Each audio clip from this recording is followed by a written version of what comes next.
Rehoboth Bible quiz. வெளிப்படுத்தின விசேஷம் கேள்வி பதில். வெளிப்படுத்தின விசேஷம் அத்தியாயம் 1. கேள்வி பதில்கள். தீவிய வாசகன் என்பவர் யார்? யோவான். வெளிப்படுத்தின விசேஷம் 1. இயேசு கிறிஸ்து யாரை அனுப்பி தம்முடைய ஊழியக்காரனுக்கு வெளிப்படுத்தினார்? தம்முடைய தூதன். வெளிப்படுத்தின விசேஷம் 1. தான் கண்ட யாவற்றையும் சாட்சியாக அறிவித்தவர் யார்? யோவான். வெளிப்படுத்தின விசேஷம் 1. யோவான் யாரை குறித்து சாட்சியாக அறிவித்திருக்கிறார்? இயேசு கிறிஸ்துவை. வெளிப்படுத்தின விசேஷம் 1. இயேத்தை வாசிக்கிறவனும் கேட்கிறவர்களும் பாக்கியவான்கள். வெளிப்படுத்தின தீர்க்கதரிசன வசனங்கள். வெளிப்படுத்தின விசேஷம் 1. சமீபமாயிருப்பது எது? காலம்.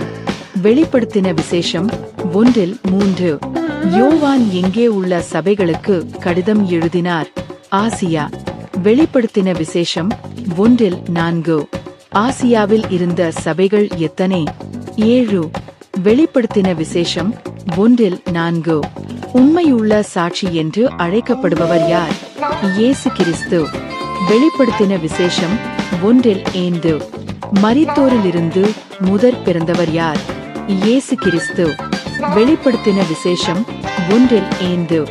யோவான் இருந்த தீவின் பெயர் என்ன? பத்மோ தீவு. வெளிப்படுத்தின விசேஷம் 1. யோவான் எவைகள் நிமித்தம் பத்மோ தீவில் இருந்தார்? தேவவசனம், கிறிஸ்துவை பற்றிய சாட்சி. வெளிப்படுத்தின விசேஷம் 1. ஏழு சபையின் பெயர்கள் என்ன? எபேசு, சிமிர்னா, பெர்கமு, தியத்தீரா, சர்தே, பிலதெல்பியா, லவோதிக்கியா. வெளிப்படுத்தின விசேஷம் 1. மனுஷகுமாரனுக்கொப்பானவரின் வாயிலிருந்து புறப்பட்டது எது? இருபுறமும் கருக்குள்ள பட்டயம். வெளிப்படுத்தின விசேஷம் 1. ஏவைகளின் இரகசியத்தை எழுதும்படி மனுஷகுமாரன் யோவானிடம் கூறினார்.